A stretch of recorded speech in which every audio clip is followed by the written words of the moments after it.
SocialFi is blowing up and could be the next big thing in crypto. And if it is, early investors could make a fortune investing in projects today that tomorrow will be massive. That's why I'm taking a closer look at the SocialFi space today, especially with the recent massive success of Friend.Tech, which has been taking the crypto world by storm. In this video, I'm going to be diving into some of the projects in the SocialFi space and seeing if we can find any that potentially have 100x growth potential. But first, you're probably wondering, what is SocialFi? SocialFi is actually a trend in the crypto space that's been trying to find its legs for a while and has only recently started to see some success. You can think of it in a really basic way as like the financialization of social media and the creator economy. Early apps way back in like 2017 were doing this in the crypto space with platforms like Steemit, which would pay you to post on the platform. So you'd go and you make a post, and depending on how popular that post was, you would get paid in Steemit tokens for the content you were making. More recent apps have focused on allowing users to speculate on a creator's future growth. This is essentially how Friend.Tech rose out of nowhere to become a mega hit in the space. But why do we need SocialFi? Is this just another attempt of like the crypto community to take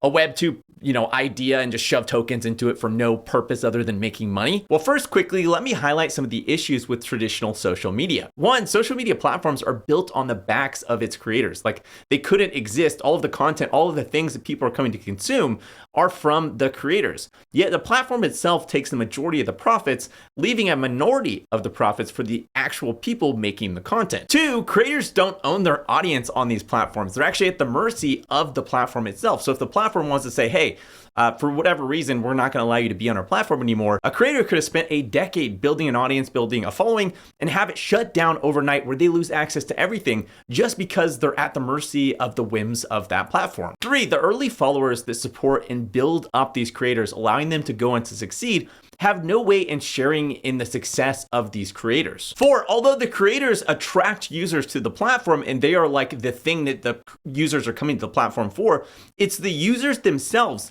that are the main product of that platform. What happens is these platforms take users, they take their data, and they package it up so people can sell ads to them. And the users themselves, even though it's their data, they have no ability to profit off of their own data that they're sharing with these platforms. Five, censorship on these social media platforms is a growing issue that's, I'm sure, going to become more polarized and worse as time goes on. Six, fake content, bots, and spam is a massively growing issue. You just can look at the comments of this YouTube video and you'll see a ton of fake posts, fake people pretending that they're me.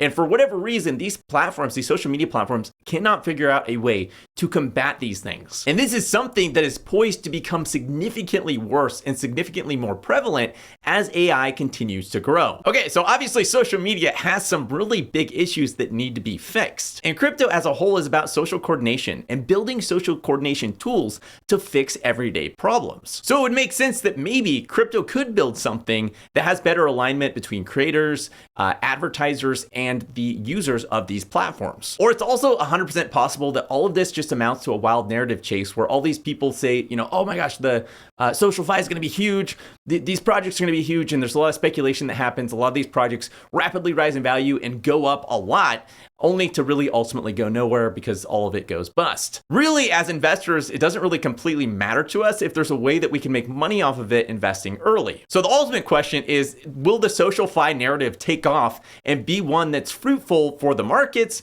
or is it one that's going to go nowhere? Well, for me, I think the massive success of Friend.Tech has definitely kickstarted some sort of narrative around the SocialFi space that is definitely worth paying attention to. So what is Friend.Tech? Friend.Tech is a social platform that allows users to trade tokenized shares of their friends. Mostly though, up to this point, it's just been users trading tokenized shares of popular crypto Twitter influencers. And the original term they used was shares. They've actually changed that since then to keys.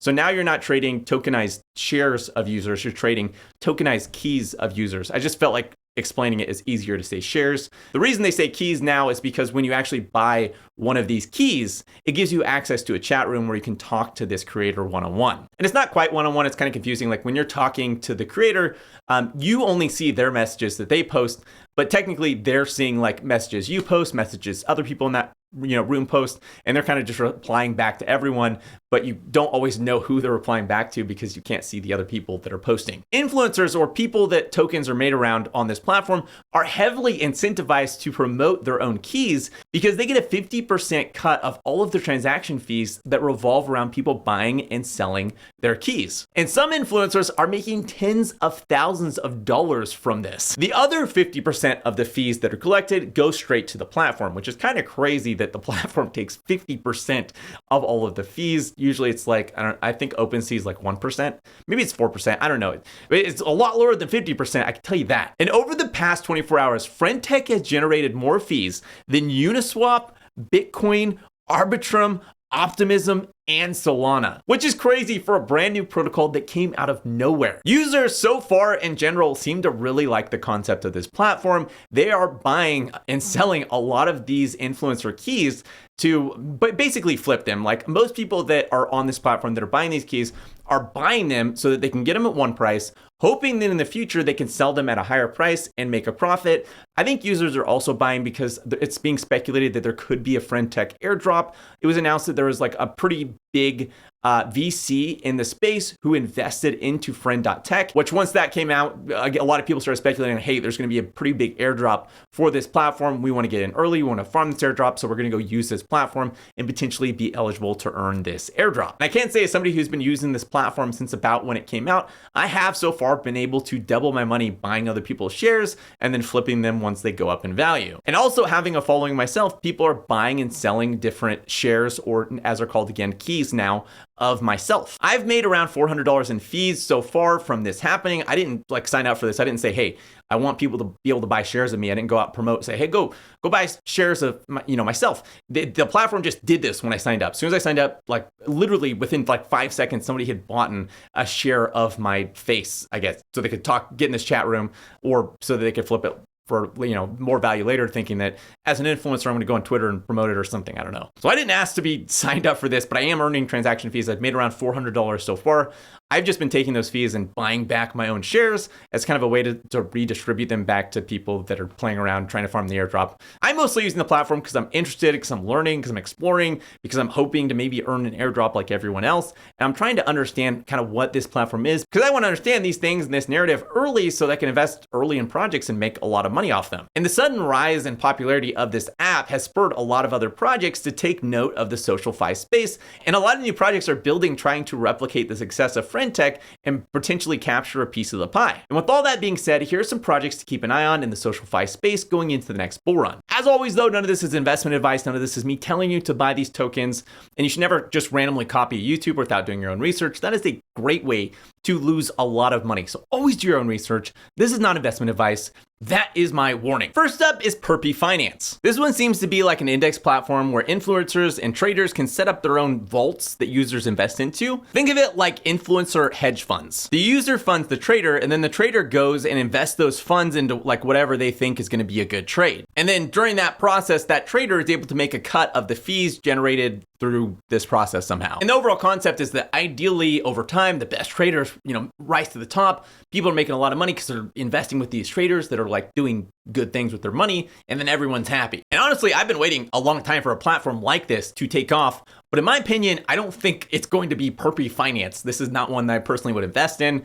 It just doesn't seem like up to the quality tier that is going to be required for something like this to gain adoption. But I would also say the same thing about Friend.Tech, to be honest. Like, I look at their site and their app and I'm like, this is it's pretty low quality. So maybe I'm wrong about that. But in my opinion, this is one I would skip. I have a ton more projects to share, but really quick, if you're interested in staying up to date with the crypto market, by joining the Obsidian Council, you get access to all of the monthly research on all the projects that I'm looking at and investing into for the next bull run. I'm also going to be this Friday releasing a special report where I share early the results of my experiment where I was able to ask a proprietary AI what 5 cryptos were most likely to 100x next bull run. I got the results. And I'll be sharing those results first with the Obsidian Council this Friday. And then after that, I'm gonna be making a video and sharing them with everyone else as well. So if you wanna get access to those results, my monthly research, access to monthly airdrop guides, in-person meetups, our course library, which features the Airdrop Masterclass course, which is a $299 course that you get completely free as a member, the Node Operators course, and a $1,500 discount on the Ghost Tiger Strategy course, as well as a ton of other really awesome things like the Yield Hunters Guild, and a ton of new courses and new things that are on the way. There's a link in the description if you're interested in joining. Number 2 that I see everyone on Twitter sharing is Shares.finance. Now, these kind of projects typically make me nervous because usually like a forked project like this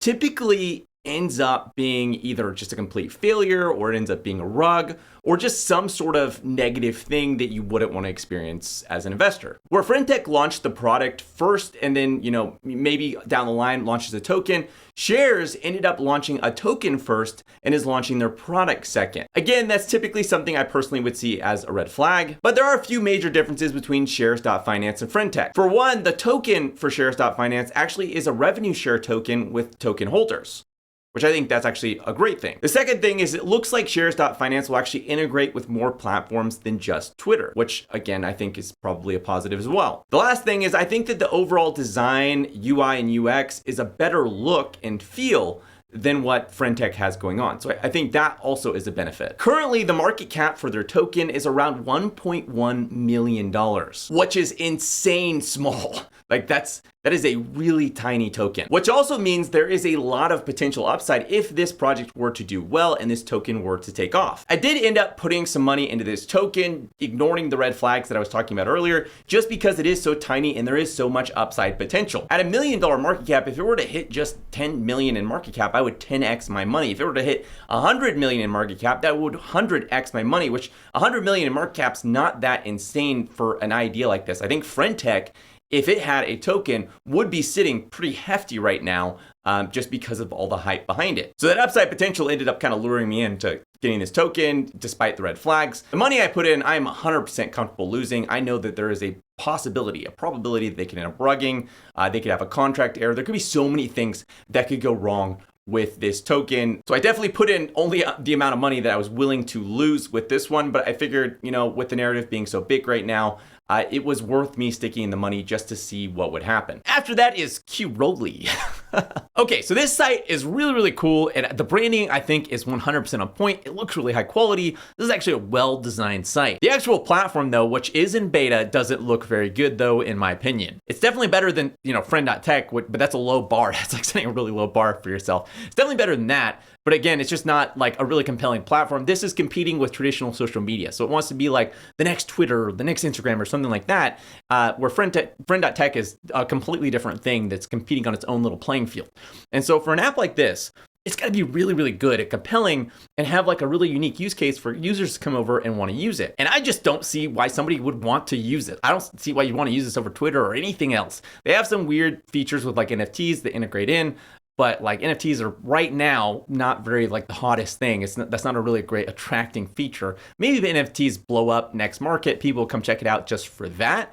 But again, even the features that they mention, which is like you have direct messaging and you can share rich media. Those are all normal things on social media. Like every social media site, you have direct messaging and you can share images and, GIFs. Like that's very normal. It is not a compelling reason for this platform to see adoption. However, I think if this platform were to adjust and come up with a really compelling, unique feature, maybe it could have a shot at doing well. This platform already has a token. It's at a super low market cap of just 2 million, which is really small and means it has a lot of upside potential if they were able to turn this ship around and do something good with it. Even so, this is probably one I will pass on myself. After that is STFX. US users wanting to access this site, you're going to have to use a VPN to access, which is kind of annoying, but this platform seems to be overall really similar to Perpy Finance. I can't speak today. Although in my opinion, this platform is done much, much better. It's got the same general concept of like you create a vault, users can deposit funds in it, the trader manages that vault and like does interesting trades that hopefully make money, then the users make money, the manager makes money and he gets a cut of those fees and everyone's happy. They currently already have a token. It's sitting around $50 million in market cap, which in a bull market, 50 million is pretty small, but in a bear market, 50 million is kind of big. I do like this platform. I like that they're adding like interesting features. They have something called subscriptions that's coming out, and I think that's interesting. And I think it could be one to keep an eye on. It's not one where I'm ready to buy the token just yet, but again, it's one maybe I'll keep an eye on and see kind of how it develops over time. I think we have time. We're in a bear market. People aren't really doing anything. People are too afraid to buy anyway. So I have time. I can be patient. I can wait and just keep an eye on what this thing's doing. After that is Lens. Lens is a social media platform similar to like Facebook or Twitter, etc. You've probably already heard of Lens because it is like a pretty major project that's gotten a lot of attention. I have a Lens profile. I think in the description of this video, you should be able to find it. Maybe I might have removed it at some point, but it might still be there. You can go follow me. I don't ever post anything. I posted like something once or twice.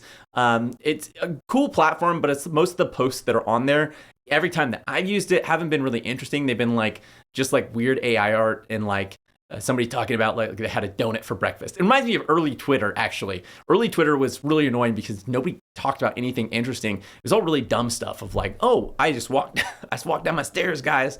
It's kind of like stuff like that on Lens currently, but maybe that's how all social media platforms are birthed, and over time they get more and more interesting and compelling. Lens is definitely a really well-designed protocol with a top-notch team. I love the design work on their website. I think they're doing an incredible job with what they're building. Again, it's social media on the blockchain, which is actually a compelling and useful use case. The concept for Lens is something similar to like an RSS feed if you're familiar. An RSS feed is how podcasts are distributed. So when somebody makes a podcast, they put it up on their own privately owned, privately held RSS feed. And then different platforms like Apple Music, Spotify, Google Podcasts, Amazon Podcasts, they all reference back to that RSS feed and pull from it to distribute that content on their platforms. So the content's not actually hosted on Google or Apple or Amazon or Spotify. It's hosted and owned by the user that created it, which I was talking about this earlier. A normal user on like YouTube, like myself, I don't own my audience. I don't own my platform. Technically, if YouTube wanted, they could just take that away from me. And then I'd be like, oh, this sucks. And then YouTube would be like, yeah, kick rocks. We can do what we want, fool. Like, we're YouTube. We don't care about you. And so if they wanted to, they could do that. That's, I don't have any rights here. I'm like a peasant, and they're the lord of the land. And I'm just like, I have peasant rights over here. But an RSS feed, you're a landowner. You're like, man, I own this land. Oh, you don't want to propagate my content on Spotify? Guess what? I still have my audience. Spotify, and I'm people are listening to it on an Apple. And the user gets to determine whatever platform they want to listen to the content on. So they like Apple better, they're listening on there. If they like Google better, they're listening on there. Well, Lens is really similar to that, to where like, the content is all hosted on the blockchain. It is all like on like the layer one of this social media platform, and different apps are built on top of it that are like, maybe you like the UI of this app better, or maybe this app has a better algorithm. Maybe, this app's easier for you to use in the US, but, users over in Japan like this app better. It doesn't matter. Like the different apps are built on top, and they can propagate all that same content in those apps, but the content is pulled from that like base layer. This is getting really confusing and complicated, but you get the kind of general concept. It's cool as a content creator because you own your content, and it's cool as an user because like, remember when Instagram changed it? So it used to be just photos. And now it's just pretty much basically all reels. And some people miss those photos. Like I used it for like friends and family and like connecting with them and staying up to date.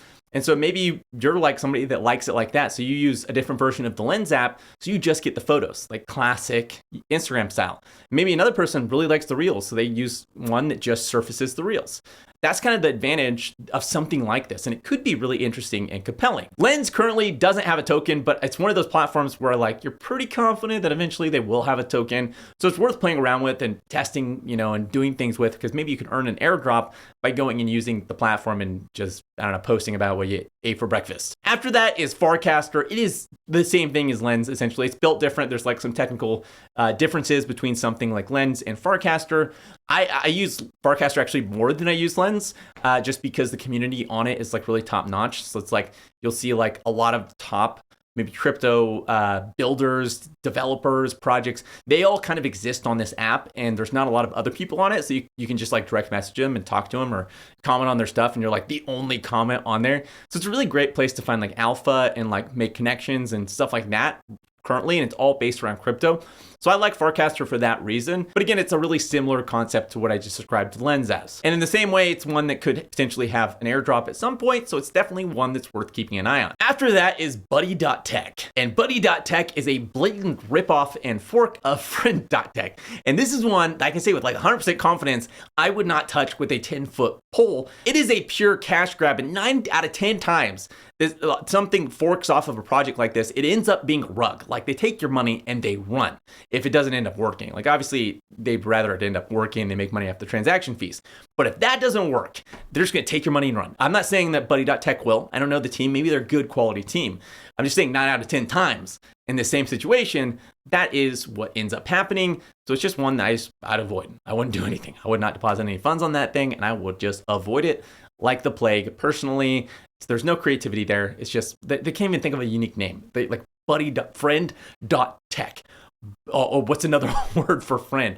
Buddy.tech. Next up is Rochambeau Coin. This is a crypto dating site. I don't know why anyone thought this was a great idea, but apparently somebody did. The market cap for this project is insane small at around 320,000. So obviously it has a massive amount of upside potential. And if this was a bull market, I might be tempted. Maybe I'd throw money in and be like, who knows? I mean, people just buy stupid stuff in the bull market all the time. That stupid stuff could go to really high valuations.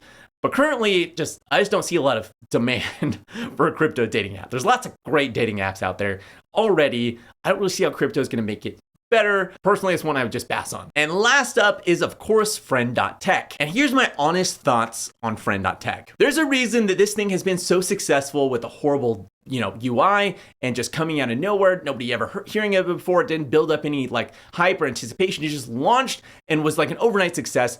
The reasons are, for one, it launched on Base. Base, I've been talking about for a while that I think there's going to be a lot of popularity over Base, but it launched specifically when there's a lot of attention on Base. There wasn't a lot of good projects, and then boom, out of the small pool of projects, Friend.Tech takes off. People are interested, they start checking it out, and it gains a lot of attention. It was a really smart move on their part. They also had a pretty easy onboarding process. Like versus like a traditional app, it was not easy at all.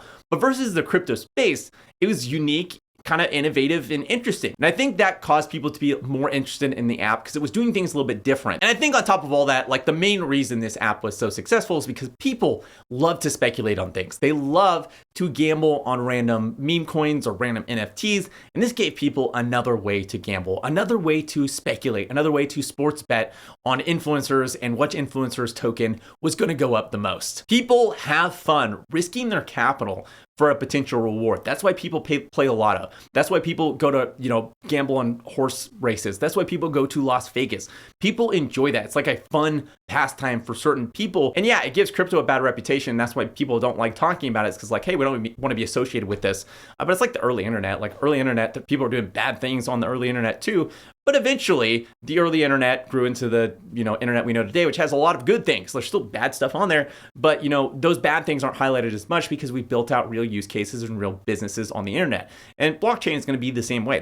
People are going to use it for dumb stuff and bad things, and those things could make a lot of money, but they're going to also use it for good stuff too. We just got to give it time to mature, and we already see these things being built from DePIN to DeFi to stablecoin to all kinds of cool things that are being built. And I think Friend.Tech probably fits more in this kind of like sports betting, gambling sort of category. And my belief is just like meme coins or just like, when Perpy took off and everyone's like, oh my gosh, this is massive. And then, or these AI tokens were taking off and people are like, oh my gosh, this is massive. I think Friend.Tech is going to be like that where it's taking off right now. But I think over time, it's definitely going to drop in popularity, and it's probably long-term not going to be that big of a deal. Still, I think that there's something deeper that Friend.Tech might be scratching the surface of. It could be that Friend.Tech is showing us a glimpse of like the future and how easy it's going to be to onboard users and how wallet UI and UX is going to be a lot easier for the average person to get on, set up an account, and get started. But I also think with Mr. Beast becoming the most watched person in all of history and running absolute laps on traditional viewership numbers, I think that society is shifting in a meaningful way, and we're all just trying to catch up to this new paradigm shift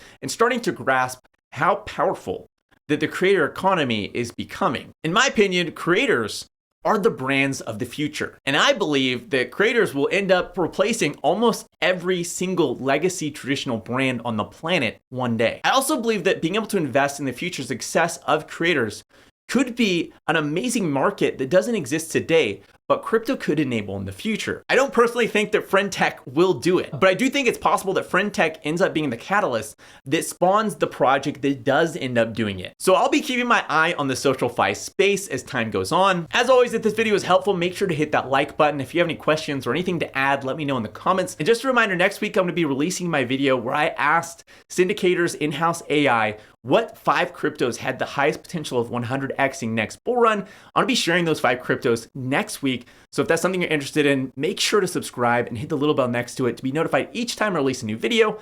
Thanks for watching, and I'll see you next week.